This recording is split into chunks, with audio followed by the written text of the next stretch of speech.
مجھے اپنے خواب پانے کے لیے یہ خزانہ چاہیے ہے ایڈم، یہ ہماری زندگیاں بدل دے گا اور یہ جائز ہوگا۔ وہ دم بخود کھڑا تھا۔ آپ کا دماغ کیسے کام کرتا ہے چیتالیہ؟ یہ اتنی شیطانی منصوبے کہاں سے آتے ہیں آپ کو؟ تالیہ نے ابرو خفگی سے بھینچے۔ بکو مت، یہ بتاؤ کیا میرا ساتھ دو گے؟ کیا چند بیکار چیزوں کو 600 سال کے لیے دفن کرنے میں میری مدد کرو گے؟ 557 سال، زیادہ میرے آٹو کریکٹ نہ بنا کرو۔ شکر ادا کرو کہ میں تھی، میرے پلانس تھے۔ اب شکر کریں آپ کو میرے جیسا مفت کا غلام ملا ہوا ہے۔ وہ دونوں اب آگے بڑھ رہے تھے اور ان کی آوازیں دور ہوتی سنائی دے رہی تھیں۔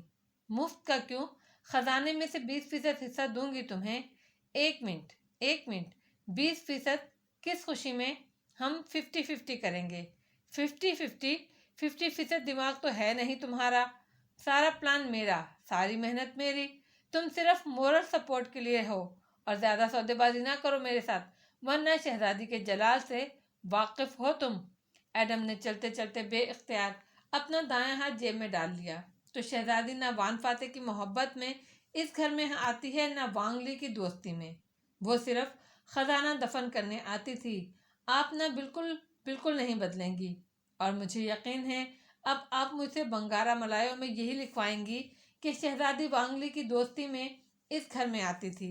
اسے مکرم فرشتے اپنے دائیں کندھے کو دیکھ کر بولا، اے مکرم فرشتے، میرے اعمال نامے میں سے بنگارا ملایوں نکال دے، خدا کے لیے اس کے سارے جھوٹوں میں میرا کوئی قصور نہیں ہے۔ ویسے ایک بات ہے، وہ نظم جو سنباؤ کے گھر کی دیوار پر لکھی تھی شہزادی تاشا والی، وہ یہاں نہیں لکھی۔ وہ بھی یقیناً میں ہی لکھوں گی، مگر کیوں؟ وہ پوچھ رہی تھی۔ ایڈم کے پاس کوئی جواب نہیں تھا۔ وہ دونوں درختوں کے درمیان اب اوجھل ہو رہے تھے۔ دور سنباؤ کی حویلی کی بالائی منزل کی کھڑکی میں کھڑے فاتح نے مسکرا کر ان کو دور جاتے دیکھا۔ وہ ان کی باتیں نہیں سن سکتا تھا، مگر ان کو ڈھیروں اطمینان میسر تھا۔ جھک کر اس نے پانی کے پیالے میں رومال ڈبویا اور گردن کے پیچھے لیپ زدہ غازہ رگڑ کر صاف کیا۔ وقت کی مہر واضح دکھائی دینے لگی۔ اس کو ظاہر کرنے کا وقت آ گیا تھا۔ ہر شے پلان کے مطابق ہو رہی تھی۔ اس صبح قدیم ملاقہ میں زور کی بارش ہوئی تھی، مگر دوپہر تک مطلع صاف ہو گیا اور سورج نکل آیا تو سارے میں دھوپ چھاؤں جیسا موسم ہو گیا۔ ایسا آنکھ مچولی والا موسم تھا کہ الامان جیا کی رسوئی میں فاتح زمین پر اکڑوں بیٹھا تھا۔ گود میں بہت سے پتے رکھے تھے جن کو وہ ٹہنیوں سے علیحدہ کر کے ایک ٹوکری میں ڈال رہا تھا۔ ہاتھ تیز تیز چل رہے تھے اور پوروں میں پتوں کی مہک رچ بس گئی تھی۔ یہ آپ کیا کر رہے ہیں ڈیڈ؟ اداس سی آریانا اس کے ساتھ آ بیٹھی تو اس نے نظریں اٹھائیں۔ سفید ہیئر بینڈ لگائے وہ چہرہ ہتھیلیوں میں گرائے چوکڑی مارے بیٹھی اسے یاسر سے دیکھ رہی تھی۔ کہتے ہیں قدیم چینی بادشاہ شی نوگ ایک دفعہ سفر پر نکلا تو ایک جگہ پڑاؤ کے درمیان اس کے غلام عادتاً اس کے لیے لکڑیاں جلا کر پانی ابالنے لگے۔ ہوا چلی اور درخت سے ایک پتا ٹوٹ کر پانی میں جا گرا۔ کسی کو علم نہ ہوا اور معمول کے مطابق غلاموں نے بادشاہ کو کڑھا ہوا پانی پیش کر دیا۔ بادشاہ نے اسے پیا تو ذائقہ بے حد مختلف تھا۔ اس کڑھے پانی نے اسے تازہ دم کر دیا۔ اس نے تحقیق کی تو پتہ چلا ایک پتا پانی میں گرا تھا۔ کہتے ہیں بادشاہ شین نوگ پہلا انسان تھا جس نے پتے ابال کر پہلی چائے بنانے کی روایت ڈالی۔ تب سے لوگ پتوں کو ابال کر قہوہ، چائے اور جیا بنانے لگے۔ میں بھی اس وقت چائے کے پتے علیحدہ کر رہا ہوں۔ میں اس کی بات نہیں کر رہی، میں پوچھ رہی ہوں آپ کیا کر رہے ہیں؟ وہ دل برداشتہ سی بولی، میری ماما کا کیا ہوگا ڈیڈ؟ آپ کیسے کسی اور سے شادی کر سکتے ہیں؟ یہ صرف ایک کاغذی معاہدہ ہے اور یہ ہمیں یہاں سے آزاد کر دے گا۔ وہ سر جھکائے پتے توڑ رہا تھا، مگر کیسے؟ قدیم کہاوتیں کبھی غلط نہیں ہوتی آریانا، اور ایسی ہی ایک کہاوت کہتی ہے سچ تمہیں آزاد کر دے گا مگر پہلے وہ تمہیں غصہ دلائے گا۔ اس نے جھٹ فقرہ مکمل کیا۔ تو صرف سچ ہے جو ہمیں آزاد کرائے گا۔ وہ ٹوکری رکھ کر اٹھ کر کھڑا ہوا، کپڑے جھاڑتے اور جوتے پہنے۔ آج کل وہ خود سے باتیں کم کرتا تھا۔ اس کے پاس سارے جواب موجود ہوتے تھے۔ سادہ کرتے پاجامے، کمر کے گرد کپڑا لپیٹے وہ پہلے سے زیادہ پر امید لگ رہا تھا۔ جو اس دنیا میں ہوگا وہ اس دنیا میں ہی رہ جائے گا، میں کوئی نیا رشتہ ساتھ نہیں لے کر جاؤں گا۔ مجھے کسی نئے رشتے کو بنانے میں دلچسپی نہیں ہے آریانہ، مجھے صرف آزادی چاہیے۔ اور پھر وہ مڑ گیا۔ آریانہ اس کی گردن کے پیچھے سب مہر دیکھ سکتی تھی۔ حال کمرہ کچاکچ بھرا ہوا تھا، میزیں لگی تھیں اور لوگ بیٹھے کھانا کھا رہے تھے۔ کمرے کے آغاز میں ایک چبوترا سا بنا تھا، وہ اس پر کھڑا ہوا اور بلند آواز میں بولا، مجھے پرسوں کسی نے غلام فاتح بن رامدل کہہ کر پکارا تھا۔ اس کی آواز میں گرج اور بھاری پن سے کئی ہاتھ رکے، کئی گردنیں مڑیں۔ وہ کمر پر ہاتھ رکھے کھڑا کمرے کے ایک کونے سے دوسرے تک سب کو باری باری دیکھتا کہہ رہا تھا، اور میں نے اس سے کہا میرا نام غلام نہیں ہے اور مجھے میرے نام سے پکارا جانا چاہیے۔ جانتے ہو کیوں؟ جیا کے نیم تاریک ہال میں خاموشی چھانے لگی۔ لوگ اس کو دیکھتے ہوئے آہستہ آہستہ لقمے چبانے لگے۔ برتنوں کی کھٹر پٹر گم ہو گئی، کیونکہ اللہ تعالیٰ قرآن میں فرماتا ہے اس نے بنی آدم کو عزت بخشی، ان کو اکرام سے نوازا۔ ملائکہ کے لوگوں، آدم علیہ السلام کی اولاد کا ہر شخص، خواہ وہ نیک ہو یا بدکار، امیر ہو یا غریب، کالا ہو یا گورا، مسلمان ہو یا غیر مسلم، ہر انسان عزت کے قابل ہوتا ہے۔ وہ ہاتھ اٹھا کر زور دے کر بول رہا تھا۔ لوگ خاموشی سے سن رہے تھے، لب ہل رہے تھے، گھونٹ بھرے جا رہے تھے، مگر آواز نہیں تھی۔ بھلے ہمیں کوئی انسان برا لگتا ہو، بھلے ہمیں کسی سے نفرت ہو، مگر ہم سب پر لازم ہے ہم ہر انسان کو عزت دیں، کیونکہ اللہ نے سب کو عزت سے نوازا ہے۔ جانور صرف کھانے اور سائبان کے ساتھ زندگی گزار سکتا ہے، انسان نہیں۔ انسان کو زندہ رہنے کے لیے عزت بھی چاہیے ہوتی ہے۔ وہ بلند آواز میں قدرے خفگی سے کہہ رہا تھا اور لوگ سن رہے تھے۔ کیوں بے عزت ہونے کے بعد لوگ شہر چھوڑ دیتے ہیں، خودکشی کر لیتے ہیں، یہاں تک کہ غم سے مر بھی جاتے ہیں، کیونکہ انسان نہیں رہ سکتا عزت کے بغیر۔ تم کیسے لوگ ہو؟ تمہیں تمہارے گھر والوں سے اغوا کر کے یہاں غلام بنا لیا گیا ہے، اور تم اپنے مالکوں کی جھڑکیاں سنتے ہو مگر اپنے لیے کھڑے نہیں ہوتے۔ اسے جیسے ان لوگوں پر بے حد غصہ تھا۔ وہ چپ چاپ سنے گئے۔ یاد رکھو، اگر کسی انسان کی محبت یا خوف تمہیں اتنا بے بس یا بے حس بنا دے کہ وہ تمہاری بے توقیری کیے جا رہا ہے اور تم چپ چاپ برداشت کر رہے ہو، تو تم جانوروں سے بدتر ہو۔ انسان کو کسی بھی رشتے میں اپنی عزت قربان نہیں کرنی چاہیے۔ تم اچھے ہو یا برے، تم معزز ہو، تمہارے معزز ہونے کے لیے یہی کافی ہے کہ تم آدم علیہ السلام کی اولاد ہو۔ کچھ لوگ خاموشی سے اسے دیکھ رہے تھے، کچھ خاموشی سے کھا رہے تھے۔ میں یہاں تم لوگوں کو مفت میں اگر کھانا دلواتا ہوں تو عزت کے ساتھ، تاکہ تم اپنی عزت خود کرنے لگو۔ خدا کے لیے اپنی قدر کرنا سیکھو۔ جانوروں کی طرح دوسروں کی ناجائز باتیں مت برداشت کرو۔ اپنے حق کے لیے اٹھ کر کھڑے ہو، اکٹھے ہو جاؤ اور احتجاج کرو۔ سلطان کے پاس جاؤ، اسے بتاؤ کہ تمہارے اوپر ظلم ہو رہا ہے۔ اسے بتاؤ تمہیں کسی منڈی میں نہیں خریدا گیا، تمہیں ناجائز طور پر غلام بنا کر بیچا گیا ہے۔ میں تمہارے لیے سلطان کے پاس جانے کو تیار ہوں۔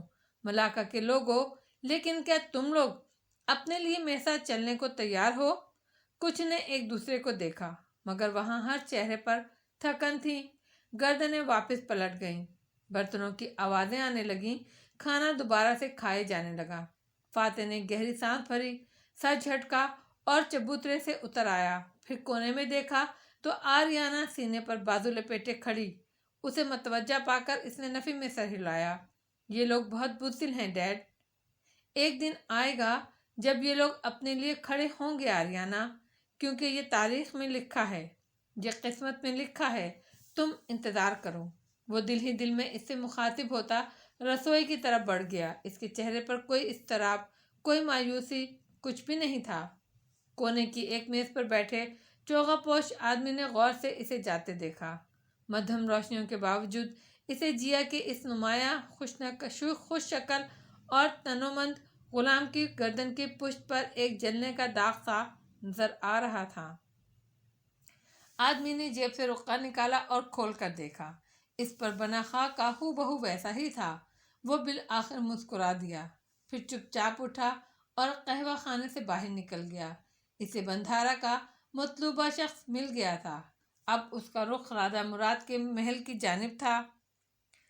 رات کا سیاہ آسمان، چاند چمک رہا تھا۔ اونچے ٹیلوں کا راستہ پیدل چلنے کے لیے دشوار گزار اور پتھریلا تھا، مگر وہ دونوں آگے پیچھے چل رہے تھے۔ تالیہ آگے تھی، ایڈم پیچھے۔ ان کے لباس اندھیرے کے باعث ٹھیک سے دکھائی نہیں دیتے تھے، بس تاریکی میں گویا دو ہیولے تھے جو اوپر چڑھتے جا رہے تھے۔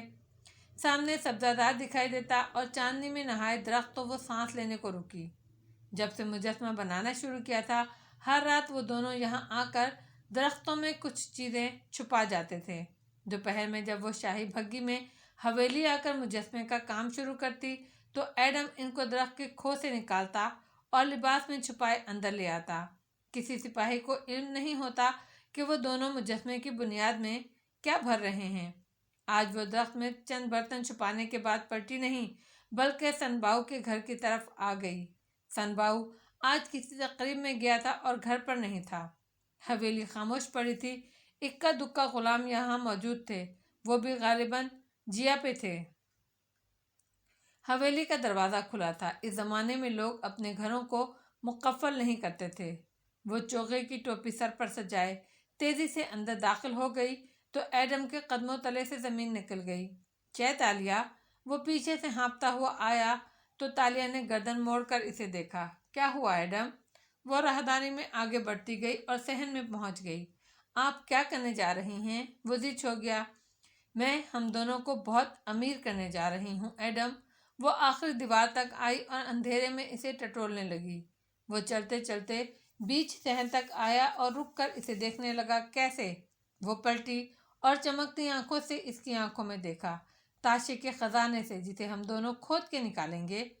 وہ تو مجھے معلوم ہے، مگر ابھی آپ کیا کر رہی ہیں؟ میں اپنے لیے نشانی چھوڑ رہی ہوں۔ وہ دیوار کے اس کونے تک آئی جہاں اس نے خواب میں ایک نظم لکھی دیکھی تھی۔ کیا؟ وہ حیران رہ گیا۔ کیا تم اب بھی نہیں سمجھے ایڈم کہ تاشا نے اس دیوار پر وہ نظم کیوں لکھی تھی؟ وہ مسکرائی۔ کیوں؟ تاکہ ایڈم اور تالیہ اس دیوار تک جائیں اور وہاں مدفن خزانے کے راز کو کھود نکالیں۔ لیکن ہمیں کیسے معلوم ہوگا کہ مجسمے سے کتنی اینٹوں کے فاصلے پر ہم نے خزانہ دبایا تھا؟ وہ نظم جس مقام پر لکھی جائے گی، اس کی سیدھ میں خزانہ ہوگا۔ ایک دفعہ ہم خزانہ نکال لیں تو ہم دنیا کے سب سے طاقتور لوگ بن جائیں گے ایڈم۔ وہ ایک اینٹ پر انگلی پھیر رہی تھی۔ یہ اس جگہ کی سیدھ میں تھی۔ اس نے وہاں چاقو سے نشانی لگائی۔ صبح وہ ادھر نظم لکھ دے گی۔ اور وان فاتح، ان کا کیا؟ ایڈم نے یاد دلایا۔ وہ دونوں اب خاموشی سے گھر سے باہر آ گئے تھے اور درختوں کی طرف جا رہے تھے۔ وہ زر اور زمین سے بے نیاز انسان ہیں۔ ان کو خزانے کی خبر تک نہیں ہوگی۔ وہ صرف میرا اور تمہارا ہے، اور مجھے یقین ہے جب ہم نئے زمانے میں جا کر اس جگہ کو کھودیں گے تو خزانہ وہاں موجود ہوگا۔ ہم نے خاصے حفاظتی طریقوں سے بنیادوں میں اسے بھرا ہے۔ ویسے نئے زمانے میں اس سب کی قیمت کیا ہوگی؟ اس کو بھی دلچسپی ہوئی۔ بندھارا کی نوکرانی شریفہ کے خطوط سے لے کر سلطان کے زیر استعمال مہر شدہ جام تک، یہ ساری پھینکی ہوئی چیزیں جب ہم نکال کر ماہرین کے پاس ٹیسٹ کے لیے لے کر جائیں گے تو یہ چیزیں ہر ٹیسٹ پاس کر جائیں گی۔ ہم ان کی عرب اور یورپی ممالک میں نیلامی کروائیں گے اور ایک ایک چیز کروڑوں ڈالر میں بکے گی۔ تم اور میں بہت امیر ہونے جا رہے ہیں ایڈم۔ پھر ایک دم مسکرائی اور اوپر سے آسمان کو دیکھا۔ یہی منظر تھا جو میں نے خواب میں دیکھا تھا۔ مجھے لگا تھا اس میں ہم خزانہ ڈھونڈنے کی بات کر رہے ہیں، مگر نہیں، ہم اس میں خزانہ دبانے کے بعد کھود کے نکالنے کی بات کر رہے تھے۔ سارے چکر وقت کے تھے، ورنہ ہر بات سمجھ میں آ سکتی تھی۔ وہ دونوں اب سد بازار سے نیچے اتر رہے تھے جہاں ان کے گھوڑے منتظر کھڑے تھے۔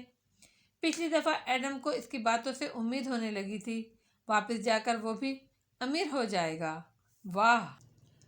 مجسمے کو بناتے بناتے یہ چھٹا دن آن پہنچا تھا۔ اس دوپہر وہ سن باؤ کے صحن میں موجود تھی اور کام کر رہی تھی۔ سنہرے بالوں کا جوڑا بنائے، شفاف چہرہ لیے وہ مخملی چغوے میں ملبوس تھی۔ زیور پہنے، ہاتھوں پر گارا ابھی تک لگا تھا۔ بنیادیں بھری جا چکی تھیں